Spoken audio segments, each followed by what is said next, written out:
स्वागत है आपका अपने YouTube channel mission SAS pass to double पर। आज हम लोग जानेंगे एक बहुत ही इंपॉर्टेंट एक्ट के बारे में, और वो है controller and auditor general duties power and condition of service act 1971। यह एक्ट कितना इंपॉर्टेंट है एसएस पॉइंट ऑफ व्यू से आप इस बात से समझ सकते हैं कि पिछले बार एसएस 2023 के एग्जाम में इस एक्ट से 5 क्वेश्चन आए थे। हाँ, आपने सही सुना, 5 क्वेश्चन। मतलब आप समझ सकते हैं इस एक्ट की ग्रेविटी। तो मैं आशा करूंगा कि आप सभी लोग ध्यानपूर्वक इस वीडियो को देखेंगे, और आप सभी लोगों से एक रिक्वेस्ट है कि आप सभी लोग एक पेन पेपर लेकर के बैठें, क्योंकि इसमें जो भी इंपॉर्टेंट पॉइंट्स है उसे आप नोट डाउन कर लें, ताकि आपके लिए जब भी आप रिवीजन करेंगे तो आपके लिए आसानी होगी। तो आइए देखते हैं। सबसे पहले हम लोग जानेंगे कि इसमें कौन कौन से कॉन्स्टिट्यूशन ऑफ इंडिया के आर्टिकल जिसमें सीएनएजी के बारे में चर्चा की गई है। तो वो है आर्टिकल 148 टू 151। लेकिन उसके बारे में जानने से पहले सबसे पहले हम लोग ड्यूटीज ऑफ द सीएनएजी जानते हैं कि आखिर में सीएनएजी की ड्यूटी क्या क्या है। तो सबसे पहली ड्यूटी है इनकी audit of union and states accounts. देखिए, नट एंड सेल में मैं एक लाइन में बताऊं तो हर एक वो खर्चा जिस खर्चे में होने वाले अमाउंट्स का फंडिंग यूनियन के द्वारा या स्टेट गवर्नमेंट के द्वारा दी गई है, मतलब गवर्नमेंट के द्वारा फंडेड किसी भी तरह का खर्च है, चाहे उसमें 1 रुपया ही खर्च क्यों नहीं हो रही है, उसका ऑडिट सीएनएजी करेगी। इस बात को ध्यान में रखें आप।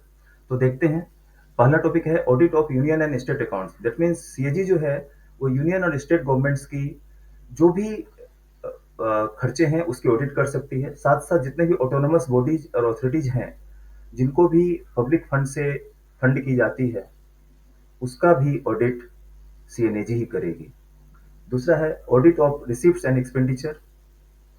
सीएनएजी इंश्योर करेगी कि जितने भी तरह के रेवेन्यू रिसिप्ट हैं और पब्लिक एक्सपेंडिचर हो रहे हैं वो सारे as per law and rule के अंतर्गत ही हो रहे हैं। साथ साथ ये 3 E's को भी इवेल्युएट करेगी, that is effective efficiency, economy and effectiveness. जितने भी गवर्नमेंट के प्रोग्राम हैं और गवर्नमेंट के प्रोजेक्ट हैं वो क्या इन 3 E's के पैमाने पर खड़े उतर रहे हैं या नहीं उतर रहे हैं, इसे भी सीएनएजी चेक करेगी। साथ साथ audit of public sector undertaking भी को भी ऑडिट करेगी। जो पीएसयूज हैं उनका भी ऑडिट करेगी। किस तरह ऑडिट करेगी? तो it conducts performance audits and certifies accounts of government companies under the companies act 2013। इसके अलावा audit of grants and loans भी ये करेंगी। दैट मीन्स ये चेक करेंगी, ये इंश्योर करेंगे कि जो जितने भी ग्रांट एंड लोन है जो कि यूनियन और स्टेट गवर्नमेंट को एक्सटेंड की जा रही है, क्या उसका प्रॉपर यूटिलाइजेशन हो रहा है या नहीं हो रहा है। और साथ साथ ये ऑडिट ऑफ ऑटोनोमस बॉडीज भी करेगी। देखिए, ये जो जितने भी चीजें बताया जा रहा है, यदि मैंने जो स्टार्टिंग आपको नट एंड सेल में बोला तो उसे आप याद करें कि जहां भी गवर्नमेंट का खर्च हो रहा है, भले वो 1 रुपया खर्च क्यों ना हो, उसका ऑडिट सीएनएजी करेगी। तो ये सारा उसके अंदर ही आ रहा है। चलिए आगे देखते हैं कि इस एक्ट के अंतर्गत सीएनएजी को क्या क्या पावर दी गई है। पहला है inspection of offices and records. CNAG किसी भी ऑफिस और इंस्टीट्यूट का जो कि गवर्नमेंट द्वारा फाइनेंस की जा रही है उसका इंस्पेक्शन कर सकती है, और सीएनएजी का एसेस जो है वो सारे नेसेसरी डॉक्यूमेंट्स एंड रिकॉर्ड्स के लिए होता है। साथ साथ ये सम्मन भी कर सकती है किसी डॉक्यूमेंट्स का, रिकॉर्ड्स का, या किसी व्यक्ति का भी, किसी पर्सन का भी, फॉर द ऑडिट पर्पस। यदि उन्हें लगता है कि हाँ ऑडिट की रिक्वायरमेंट के लिए फॉलोइंग डॉक्यूमेंट्स की रिक्वायरमेंट है, या किसी खास रिकॉर्ड्स की रिक्वायरमेंट्स है, या किसी खास पर्सन से बात करनी है, तो उसे वो सम्मन कर सकती है। क्या अगला अगला है पॉइंट, क्या सीएनएजी को ऑटोनॉमी है? आप खुद सोचिए, यदि सीएनएजी ऑटोनोमस नहीं होगी तो क्या यह ठीक से ऑडिट कर पाएगी? तो इसका आंसर है नो। इसीलिए कॉन्स्टिट्यूशन में सीएनएजी को इंडिपेंडेंसी दी गई है एग्जीक्यूटिव से, ताकि वो आराम से ऑडिट कर सके बिना किसी दबाव का। और इनको जो भी इनकी रिपोर्ट्स होती है, रिपोर्ट प्रेसिडेंट को या गवर्नर को देनी होती है। यदि यूनियन का कर रही है तो प्रेसिडेंट को देगी, और स्टेट का कर रही है तो गवर्नर को देगी। अब इनके सर्विस कंडीशन क्या है? तो इनका सर्विस कंडीशन है ये 6 साल का इनका टर्म होता है, या इनका एज 65 ईयर्स। इन दोनों में से जो भी पहले होगा। दैट मीन्स यदि कोई व्यक्ति 58 ईयर्स में ज्वाइन करता है सीएनएजी का पोस्ट पे, तो वो 64 में रिटायर होगा। लेकिन कोई यदि 60 में ज्वाइन करता है तो क्या वो 66 तक रहेगा? नो, वो 65 में ही रिटायर होगा। That is maximum age limit is 65। इस बात को आप ध्यान दें। तो अब इनका इम्पीचमेंट किस तरह से होता है? तो इनका इम्पीचमेंट करने के लिए सेम प्रोसीड्यूर है जो जजेज ऑफ सुप्रीम कोर्ट का होता है, उसी प्रोसीजर से ही इनको इम्पीच किया जा सकता है। इनके सैलरी और अलाउंसेस क्या हैं?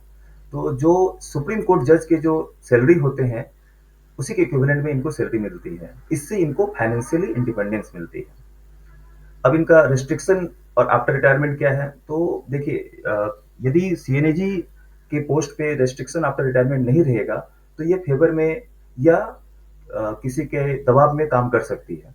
तो उससे फ्री रखने के लिए ये प्रोविजन बनाया गया है कि CNAG can not hold any office of profit under the government post retirement. इस बात को आपको ध्यान देने की जरूरत है।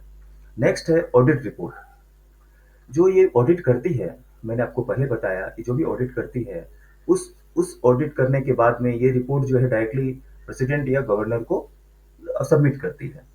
तो जब ये प्रेसिडेंट और गवर्नर को सबमिट करती है, तो वो रिस्पेक्टिव लेजिस्लेचर में उसको प्लेस करती है बिफोर द हाउस। फिर उस पर चर्चा होती है। ये जो रिपोर्ट होती है, इस रिपोर्ट को एग्जामिन कौन करता है? तो इसे एग्जामिन करता है पीएसी एंड द सीओपीयू। ये पीएसी क्या है? ये है पब्लिक अकाउंट कमिटी, और सीओपीयू होता है कमिटी ऑन पब्लिक अंडरटेकिंग। अब कुछ कॉन्स्टिट्यूशन जो मैंने पहले डिस्कस किया था आपको, उसके बारे में देखते हैं। तो पहला है आर्टिकल 148। इसमें बताया गया है कि एक सीएडीजी का ऑफिस होगा, और साथ साथ उसको इंडिपेंडेंस होगा in terms of appointment, tenure and condition of service. Article 149 में बताया जा रहा है इसका duties and powers of the CNAG, और इसी के आधार पर, आर्टिकल 149 के आधार पर ही ये एक्ट का निर्माण किया गया है, सीएनएजी duties power and condition of service act 1971। तो आपसे यदि क्वेश्चन पूछा जाएगा तो कि duties and power of CNAG जो है वो किस आर्टिकल में दिया हुआ है, तो 149 आंसर होगा। और द एक्ट पूछेगा तो आपको CNAG duties power and condition of service act 1971 देना है। आर्टिकल 150। आर्टिकल 150 क्या है? ये basically prescribe that the accounts of union and state shall be kept in a format approved by the president based on CNAG advice. मतलब government के जो account होंगे वो कैसे होंगे? वो फॉर्मेट अप्रूव करेंगे प्रेसिडेंट, लेकिन किसके एडवाइस पर? तो सीएनएजी के एडवाइस पर। ये आप याद रखेंगे। Then I article 151। यह कहता है कि it requires the CAG to submit audit reports of the union accounts to the president who place them before parliament. Similarly audit reports of state accounts are submitted to the respective governor, जो हम लोगों ने यहाँ already देख रखा है। इसी के बारे में आर्टिकल 151 में कहा गया है। आइए हम लोग कुछ क्वेश्चंस देखते हैं। बहुत ही सिंपल क्वेश्चन है। पहला क्वेश्चन है कि which article of the constitution provides for the independence of the CNAG. अभी जस्ट हम लोगों ने चर्चा किया था कि independence of CNAG article 148 provide करता है। तो इसका आंसर क्या होगा? आर्टिकल 148। अगला क्वेश्चन है the format in which the accounts of the union and states are maintained is prescribed under. अभी जस्ट हम लोगों ने चर्चा किया था पिछले स्लाइड में कि आर्टिकल 150 में कहा गया है कि it prescribes that accounts of the union states shall be kept in a format approved by the president based on CNAG advice. Next question है, तो इसका आंसर क्या होगा? आर्टिकल 150। नेक्स्ट क्वेश्चन है which laws governs the duties and powers of the सीएनएजी। देखिए, अभी just हम लोगों ने पिछले स्लाइड में चर्चा किया था कि आर्टिकल 149 जो है उसके आधार पर एक एक्ट बनेगा, और उस एक्ट के आधार पर इसकी duties and power of the CNAG जो है वो गवर्न होगी। तो एक्ट कौन सा है? वो एक्ट है सीएनएजी duties power and conditions of the service act 1971। तो इसे आप टिक मारेंगे। आगे बढ़ते हैं। अगला क्वेश्चन है the C and AG submits the audit reports of the union account to. किसको सबमिट करती है? क्या प्राइम मिनिस्टर करती है, प्रेसिडेंट को करती है, लोकसभा स्पीकर करती है, चेयरमैन ऑफ पीएससी करती है? आई होप आप सभी लोगों ने ऑप्शन बी मारा होगा। इसका आंसर क्या होगा? Option B, president. लेकिन यदि यूनियन की जगह स्टेट होता तो किसको करता? गवर्नर को। Very correct. देन अगला क्वेश्चन है the tenure of the C and AG is fix at 5 years or 65 years of age, whichever is earlier. 6 years or 65 years of age, whichever is earlier. 6 year or 70 years of age, whichever is earlier. None of the above. देखिए, यहाँ confusion होता है 5 years होगा या 6 years होगा। 65 तो ठीक है, बट यहाँ कंफ्यूजन 5 और 6 का होता है। तो जब मैं आपको डिस्कस कर रहा था, तब मैंने आपको 49 ईयर्स आपको मैंने एक एग्जाम्पल दिया था। यदि कोई बंदा 59 में ज्वाइन करता है तो 65 में रिटायर होगा। तो आप याद रखना, ये 6 साल का है।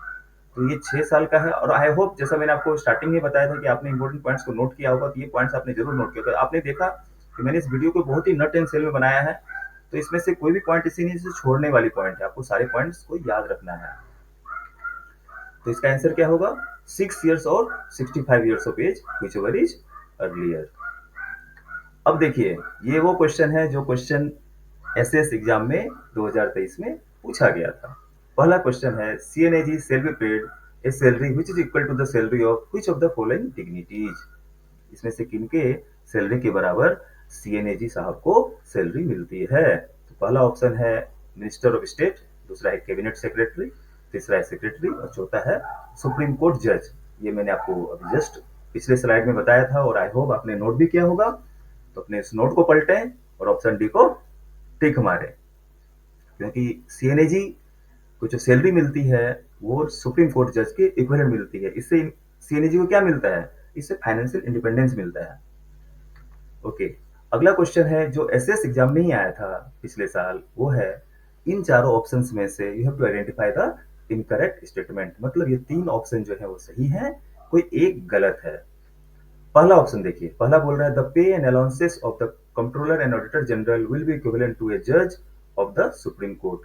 देखिए, पिछले बार के एग्जाम में भी जिस बंदे ने दिमाग लगाया था उसको भले ये आंसर ना मालूम हो, उसने यहां से जरूर टिक मार लिया होगा यदि यदि उसे इस क्वेश्चन का सही आंसर पता होगा। तो मैं बताऊंगा कैसे। देखिए, तो पे अलाउंसेस ये तो सही है, हमें पता है। दूसरा बोल रहा है controller and auditor general shall hold office for a term of 5 years और until the age of 62, whichever is earlier. दोनों गलत है। 6 years होना चाहिए और यहाँ कितना होना चाहिए? 65 होना चाहिए। ये तो गलत हो ही गया, लेकिन हम लोग चारों ऑप्शन देख लेंगे। तीसरा है president is the lead sanctioning authority of the controller and auditor general. हम लोग ने डिस्कस किया था, यदि आप पीछे के स्लाइड में ध्यान दिए होंगे तो ये एग्जीक्यूटिव से इंडिपेंडेंट है और ये डायरेक्टली रिपोर्ट करती है प्रेसिडेंट को। तो जिनको आप रिपोर्ट करेंगे तो छुट्टी भी तो आपको वही देंगे ना। तो basically this is the correct statement. तो president the lead sanctioning authority of the controller auditor general. अगला क्वेश्चन है, अगला ऑप्शन है गवर्नर ऑफ ए स्टेट में with the prior approval of the president relieve the controller and auditor general of the responsibility of compiling the accounts of the state. ये भी सही statement है। तो यहाँ पर गलत कौन सा हुआ? ये। तो यदि आपको कुछ पर भी पता नहीं होता, लेकिन आपको यदि 6 और 65 याद होता तो आपका ये आंसर सही हो जाता। ये गलत है, ये गलत है, तो ये तीनों सही है। और यदि ये तीनों सही है और यदि ये क्वेश्चन ऑप्शन सही है, तो क्या आपने इस ऑप्शन को सही मार लिया होता ही नहीं होता? तो एक एक पॉइंट को ध्यान देने की जरूरत है। अगले क्वेश्चन पे देख जाते हैं हम लोग। इसका आंसर क्या था? इसका गलत ऑप्शन था ऑप्शन बी, तो ऑप्शन बी टिक मारेंगे हम लोग। अगले क्वेश्चन में चलते हैं। अगला क्वेश्चन है audit of certain bodies is not entrusted to the CNAG by law. However, CNAG can undertake the audit of such accounts under certain conditions. Which of the following do not constitute one of these conditions? Question ये बोलना चाह रहा है कि कुछ ऐसे certain bodies हैं जिनका ऑडिट जो है सीएनएजी नहीं करती है बाय लॉ, लेकिन सीएजी जो है कुछ कंडीशंस के तहत उन जो इंस्टीट्यूट हैं, उन जो बॉडीज हैं, उनका ऑडिट कर सकती है। तो इसमें से कौन सा ऐसा कंडीशन है जो उस चीज की पावर नहीं देती है सीएनएजी को? तो वो हम लोग देखेंगे। पहला है on the request of the president governor administrator of UT as the case में बी। ये तो ऑप्शन सही है, क्योंकि प्रेसिडेंट गवर्नर के रिक्वेस्ट पर या एडमिनिस्ट्रेटर ऑफ यूटी, देखिए एडमिनिस्ट्रेटर ऑफ यूटी होता है लेफ्टिनेंट जनरल एलजी, तो इनके रिक्वेस्ट पर वो कर सकते हैं। ऑप्शन बी है the request if any shall be made only after consultation with the CAG. अब ये जो रिक्वेस्ट है वो कभी भी सीएनएजी के कंसल्टेशन से ही होना चाहिए, तो ये भी सही है। मतलब ये दोनों एक दूसरे का पूरक है, तो ये भी ऑप्शन सही है और ये ऑप्शन भी सही है। ऑप्शन सी बोल रहा है सीएनएजी में request such authorization given the amount invested by the government. और क्या है कि सर गवर्नमेंट का कितना उसमें अमाउंट गया है, इस बात को ध्यान में रखते हुए सीएनएजी जो है इसके लिए रिक्वेस्ट कर सकती है। मतलब ये दोनों क्या था कि सीएजी को रिक्वेस्ट कर रही है प्रेसिडेंट गवर्नर, या सीएजी कंसलेशन में वो रिक्वेस्ट आ रहा है। और ये वाला ऑप्शन क्या बोल रहा है, सीएजी खुद रिक्वेस्ट कर रही है कि भैया इसमें गवर्नमेंट का जो अमाउंट है जो बहुत ज्यादा गया है, इसलिए इसका ऑडिट होना चाहिए। वो ऑप्शन डी देखते हैं। सीएनएजी में suo motu undertake such audit if it is in urgent public interest. देखिए सीएनएजी जो है जब भी ऑडिट करेगी तो उसको रिक्वेस्ट करना पड़ेगा गवर्नमेंट से, government in the sense president, governor, administrator और यूटी से, कि भाई इसमें अमाउंट जो है बहुत ज़्यादा गवर्नमेंट का लग रहा है, तो इसकी ऑडिट होनी चाहिए।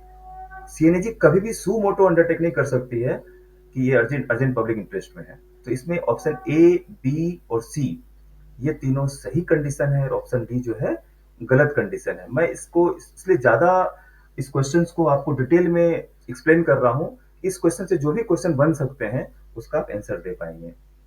आई होप आपको समझ में आया हो। अब अगले क्वेश्चन देखते हैं। क्वेश्चन नंबर 14, ये चौथा क्वेश्चन है एसएस का सीएनएजी टॉपिक से। तो ये क्वेश्चन है, some of the duties of C and AG are listed below, identify the correct options relating to the duties of C and AG. C and AG के बारे में कुछ ड्यूटीज दिए गए हैं, उसमें से सही कौन सा है वो हमें देखना है। तो पहला है, सीएनएजी में audit an Indian NGO receiving substantial grants from the consolidated fund. मतलब कोई इंडियन एनजीओ है, एनजीओ होता है नॉन गवर्नमेंट ऑर्गेनाइजेशन, उससे उसका ऑडिट कर सकती है यदि उसे गवर्नमेंट से पैसा मिल रहा है। ठीक है। दूसरा है, सीएनएजी में examine the accounts of any recipient of loan from the consolidated fund that is not a foreign state और इंटरनेशनल ऑर्गेनाइजेशन। सेम बोल रही है कि कोई भी ऐसा अकाउंट, कोई भी ऐसा अकाउंट्स है जिसमें कंसोलिडेटेड फंड से लोन आ रहा है, लेकिन वो जो अकाउंट है वो फॉरेन स्टेट या इंटरनेशनल ऑर्गेनाइजेशन का नहीं है, तो क्या उसका ऑडिट कर सकती है? पहला एनजीओ था, दूसरा जस्ट अकाउंट्स बोला है, ध्यान दीजिए। तीसरा बोल रहा है, सीएनएजी में audit the store account in any office और डिपार्टमेंट ऑफ द यूनियन और अ स्टेट। तीसरा बोल रहा है कि किसी स्टोर का कर सकता है, नहीं कर सकता, वो और यूनियन और स्टेट का है। देखिए, मैंने जो स्टार्टिंग कमेंट आपको बताया था वीडियो के स्टार्टिंग में, आप उस बात को याद करें कि कहीं पर भी गवर्नमेंट का 1 रुपया भी यदि खर्च हो रहा है तो उसका ऑडिट सीएनएजी कर सकती है। तो यहाँ कर सकने वाली बात है, तो ये ऑप्शन 3 तो 100% सही होगा, क्योंकि इसमें तो सीधा सीधा डिपार्टमेंट ऑफ यूनियन और स्टेट है, इसका तो कर ही सकती है। अब ऑप्शन 2 और ऑप्शन 1 देखिए, इन दोनों में कंसोलिडेटेड फंड से मतलब गवर्नमेंट से पैसा जा रहा है, तो गवर्नमेंट से पैसा जा रहा है तो इसका कर सकती है, इसको भी कर सकती है, इसको भी कर सकती है। आपको इस तरह से अप्रोच करना है। तो हमारा ये तीनों सही है, तो कौन से में तीनों सही है? तो ऑप्शन ए में तीनों सही है, तो हम किस में मारेंगे tick? Option A, that is all the statements are correct. Next देखते हैं। पांचवा क्वेश्चन है इसका, जैसे मैं आपको बताया था टोटल 5 क्वेश्चन आए थे, मैंने पांचों क्वेश्चन आपके लिए रखा है। तो आप देखिए, लास्ट क्वेश्चन जो एसएस में आए थे पिछले बार सीएनएजी से, वो है, the makers of our constitution sought to ensure the independence of the CNAG, which the following provisions is not related to ensuring the CNAG's independence। देखिए, बहुत ही अच्छा क्वेश्चन है ये। क्वेश्चन ये बोल रहा है कि 4 ऑप्शन है, इसमें से कौन से ऐसे ऑप्शन है, कौन से ऐसे ऑप्शन नहीं है जो कि इंडिपेंडेंस ऑफ सीएजी को दिखाता है। तो इसमें हमको देखना है। पहला है, the report of the C and AG shall be presented to the president who shall cause them to be laid before parliament। देखिए, यदि सीएनएजी पार्लियामेंट में डायरेक्ट देगी या सीएनएजी एग्जीक्यूटिव को देगी तो इंडिपेंडेंस नहीं दिखाएगा। सीएनएजी ने प्रेसिडेंट को दे दिया, और प्रेसिडेंट साहब जो है वो पार्लियामेंट में दे रहे हैं, तो ये एक तरह से इंडिपेंडेंस को दिखा रहा है। तो ऑप्शन ए तो सही है। ऑप्शन बी बोल रहा है, C and AG shall not be eligible for further office under government of India. हम लोगों ने प्रीवियस स्लाइड में डिस्कस किया था कि सीएनएजी को यदि हम लोग आगे कोई गवर्नमेंट पोस्ट देंगे तो वो किसी के दबाव में या किसी के फेवर में काम कर सकती है। तो कहीं ना कहीं ये जो प्रोविजन दे करके हम सीएनएजी को इंडिपेंडेंट बनाते हैं, तो ये भी ऑप्शन सही है। ऑप्शन सी में चलते हैं, the administrative expenses of the C and AG organisation shall be charge upon the consolidated fund. ये एकदम सही स्टेटमेंट है, क्योंकि इसी से फाइनेंशियल इंडिपेंडेंस को मिलती है। जितने भी खर्चे सीएनएजी के होते हैं वो सारे कहाँ होते हैं? Shell be charge upon the consolidated fund, वो सारे कंसोलिडेटेड फंड में चार्ज होते हैं। अब देखते हैं option D, condition of service of persons in the Indian audit and accounts department may be prescribed by the president in consultation with the सीएनएजी। देखिए, ये ऑप्शन भी सही है, स्टेटमेंट सही है, ऑप्शन सही नहीं है, स्टेटमेंट सही है। ये स्टेटमेंट एकदम सही स्टेटमेंट है, लेकिन क्या इस स्टेटमेंट से सीएनएजी का इंडिपेंडेंस दिखता है? तो आंसर है नो, क्योंकि इससे इसकी इंडिपेंडेंस की कुछ बात नहीं होती है। ये condition of service of persons है in the Indian audit and account department, जो कि प्रेसिडेंट की कंसल्टेशन जो प्रेसिडेंट करती है in the consultation with C and AG. तो ये स्टेटमेंट सही है, लेकिन ये इंडिपेंडेंस को नहीं दिखाती है। तो इंडिपेंडेंस को कौन कौन दिखाती है? ए, बी एंड सी। और ये पूछ क्या रहा है, कौन नहीं दिखाती? तो हमारा आंसर क्या होगा? Option D. बहुत ही अच्छा क्वेश्चन था, आई होप आपको समझ में आया होगा। अब मैंने आप लोगों के लिए कुछ क्वेश्चन फ्रेम किए हैं, आप लोग इसे देखें और कोशिश करें इसका आंसर देने का। पहला क्वेश्चन है, which of the following audit can be controller and auditor general undertake as per the constitution and statutory provisions? Which of the following audits can the CNAG undertake as per the constitution and statutory provisions? इसमें से किसका audit सीएनएजी कर सकती है? पहला है audit of transactions and maintenance of accounts of Panchayati Raj institution funded by consolidated fund of the state. दूसरा है performance audit of public sector undertakings. तीसरा है audit of receipts of union and state revenues. चौथा है audit of accounts of bodies and authorities subsequently financed by the government. I hope इस question का answer सिर्फ आप मेरे उस एक स्टेटमेंट से ही दे पाएंगे जो मैंने आपको बोला था, गवर्नमेंट का 1 रुपया। तो पहला है, क्या पंचायती राज इंस्टीट्यूशन में गवर्नमेंट का रुपया लग रहा है? हाँ जी, लग रहा है। क्या पीएसयू में गवर्नमेंट का फंड है? हाँ जी, है। Receipt of union and state revenues में गवर्नमेंट का ही पैसा है। चौथा है audit of accounts of bodies and authorities subsequently funded financed by the government. When financed by government तो गवर्नमेंट का पैसा है, तो क्या होगा इसका आंसर? Option D. ये सारे सही होंगे, all of the above.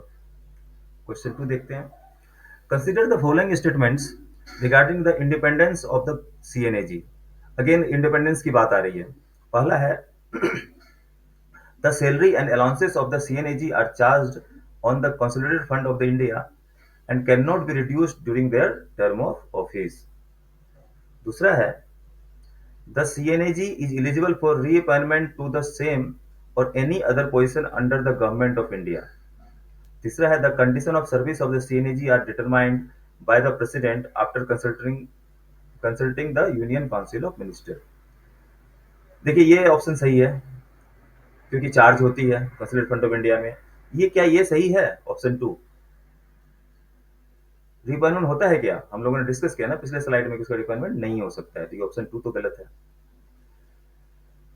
Option 3 देखते हैं। The condition of service of the C and AG are determined by the president. तो इसकी जो प्रेसिडेंट होती है, प्रेसिडेंट से डिटरमाइन होती है, लेकिन क्या after consulting with the union council of ministers?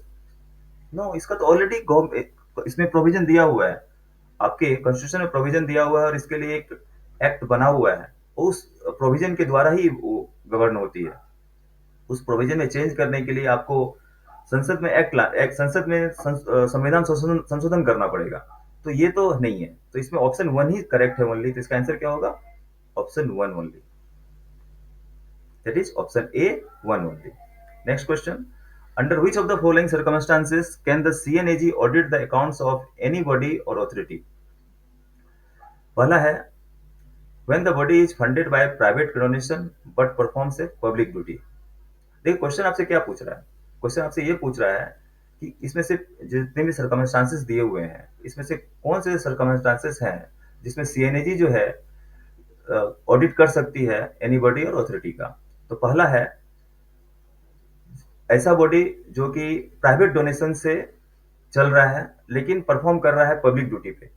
आप खुद देखिए, मेरा बस उस स्टेटमेंट को याद रखिए, क्या इस वाले बॉडी में गवर्नमेंट का पैसा है? तो यहां दे रहा है फंडेड बाय प्राइवेट डोनेशन। भले वो पब्लिक ड्यूटी कर रही है, नो प्रॉब्लम, बट क्या उसमें फंड कहां से आ रहा है? प्राइवेट डोनेशन है। तो यहां सीएनजी कर सकती है क्या? तो आंसर होना चाहिए नो।